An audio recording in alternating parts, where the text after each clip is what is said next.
నమస్తే, welcome to our channel. నేను సిరి.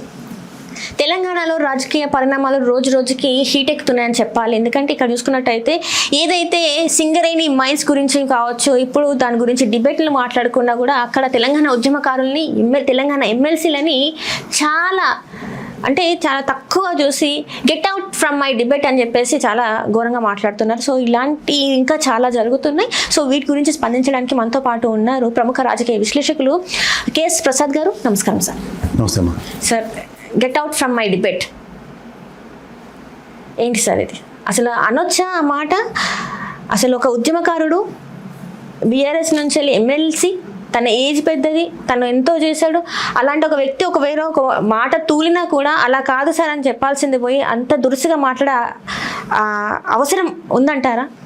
అంటే వాళ్ళకి నీకు ఒక మాట చెప్తానమ్మా, చదువు సంధ్య లేకపోయినా సరే కుల ప్రాతిపదిక మీద డిగ్రీలు ఇస్తారు.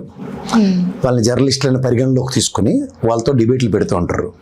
అది ఎంతసేపు ఒక ప్రీ కన్సీవ్ నోషన్తో ఒక ఇన్వర్టెడ్ కామాలో అలా గంగతో రాంబాబు సినిమాలో బ్రహ్మానందం గడి ఇచ్చిన స్క్రిప్ట్ ప్రకారం డిబేట్లు నడుస్తుంటాయి. అంటే మంచి ఏదో చెడేదో ప్రజలకు చెప్పే కాన్సెప్ట్ ఉండదు. జర్నలిస్ట్ ఒరిజినల్ భావాలు, వీడి అబద్ధాలని ప్రజల్లోకి పెనట్రేట్ చేయడం, ఆ అబద్ధాల మీద చర్చలు అలా పొంకాలుగా జరుగుతూ నిజం అన్నదాన్ని భూస్థాపితం చేయాలి.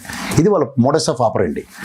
దీంట్లో అక్కడ నిజం మాట్లాడడానికి ఎవడన్నా మన తెలంగాణ గడ్డ మీద పుట్టిన ఏ ఉద్యమకారుడైనా సరే, అందులో ఉద్యమకారుడు ముఖ్యంగా నిజాన్ని నిగ్గదీసి నిలదీసి అడుగుతాడు. ఇక్కడ నిస్సిగ్గుగా పెట్టే డిబేట్లలో మర్మం వాళ్ళకు అనుగుణంగా ఉన్నప్పుడు, ఎందుకంటే ఆ దిక్కుమాల సింగమనేని రాతలన్నీ రాసిన దరిద్రం అక్కడ ఆ దిక్కుమాల ఛానల్ నుంచే వచ్చింది, డిబేట్లు కానీ లేదా వార్తలు కానీ. సో దాన్ని ఆ ప్లాట్ఫామ్ మీదే క్వశ్చన్ చేస్తే రవీంద్రరావు గారు లాంటి వ్యక్తి వీళ్ళు డైజెస్ట్ చేసుకోలేకపోతారు.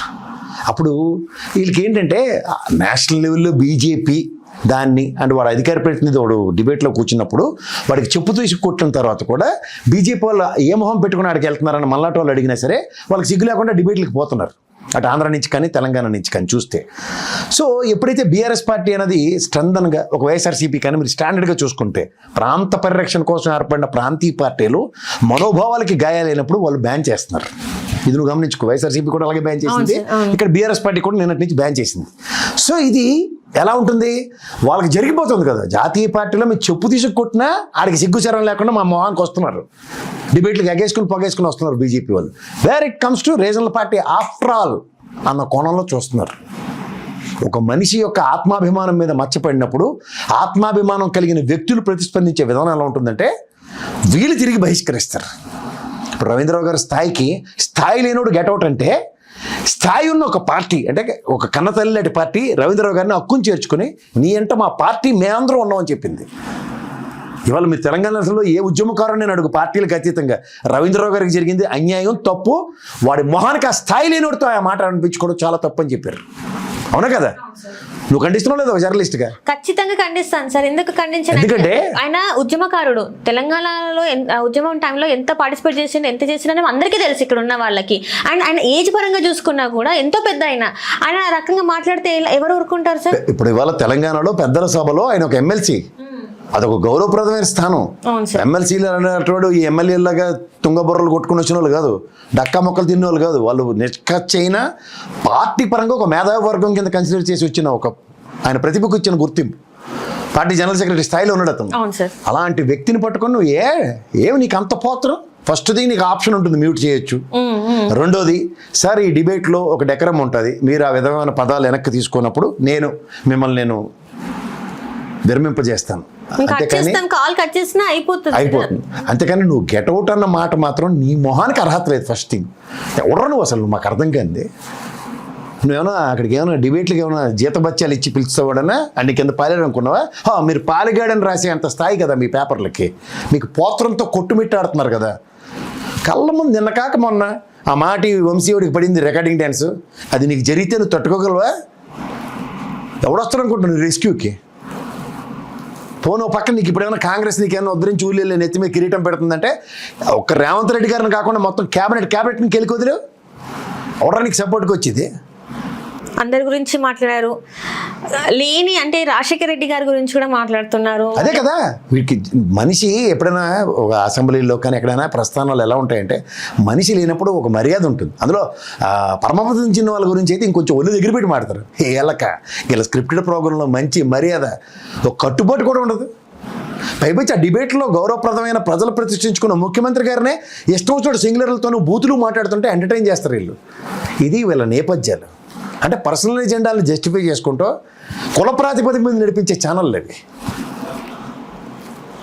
ఇవి గమనించండి ప్రజలు. అంటే అప్పట్లో బీఆర్ఎస్ వీళ్ళని బైకాట్ చేసిందని, వాళ్ళ దానికి రావద్దని అప్పట్లో, అంటే తెలంగాణ వచ్చిన కొత్తలో వీళ్ళని అసలు ఇక్కడ ఛానల్ పెట్టుకొనివ్వకుండా చేసిందని చెప్పేసి, అంటే తెలంగాణకి వ్యతిరేకంగా ఉన్నారు కాబట్టి మరి అప్పుడు వాళ్ళు అలా ఆబ్వియస్లీ అమ్మా.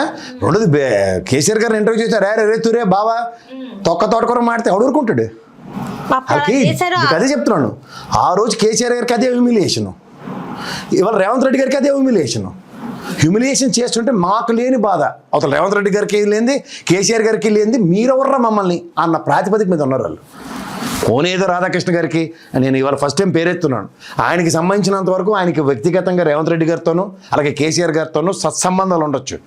కానీ మీ దగ్గర ఓ బొడంకాయ గడికి ఎక్కడి నుంచి ఉంది డిస్క్రిప్షన్? మీ దగ్గర ఉన్న బొడంకాయ గడికి ఎక్కడి నుంచి వస్తున్నాయి ఆ డిస్క్రిప్షన్స్? అది గ్రహించండి ఫస్ట్. ఇది తీవ్ర ఆక్షేపణీయం. అసలు ఎందుకు సార్ అసలు వీళ్ళ డిబేట్స్ ఫస్ట్ నుంచి కూడా వీళ్ళు తెలంగాణకి వ్యతిరేకమే, మనం ఫస్ట్ నుంచి చూసుకున్నా కూడా. అసలు మరి ఒక రకంగా చూస్తే అసలు వీళ్ళ డిబేట్స్కి వెళ్ళకుండా ఉంటే బాగుండేదేమో కదా సార్ ఫస్ట్ నుంచి. అలా ఎందుకు?